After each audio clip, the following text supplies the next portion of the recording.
Hey everyone, in this video, I'll show you how to copy format in Google Docs step by step. Copying format helps you apply the same font, style, or formatting to different sections without doing it manually. First, open your Google Docs file and scroll to the text with the style you want to copy. Click and drag to highlight the source text. This includes font, size, color, bold, italics, and spacing. Click the paint format icon in the toolbar. It looks like a little paint roller. Select the text where you want to apply the format.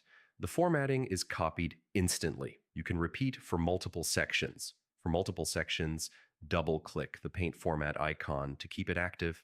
Turn it off when done. Review your document to make sure all sections look consistent. Adjust spacing or font if needed. And that's how to copy format in Google Docs in 2026. If this guide helped you, like the video, subscribe to the channel, and I'll see you in the next tutorial.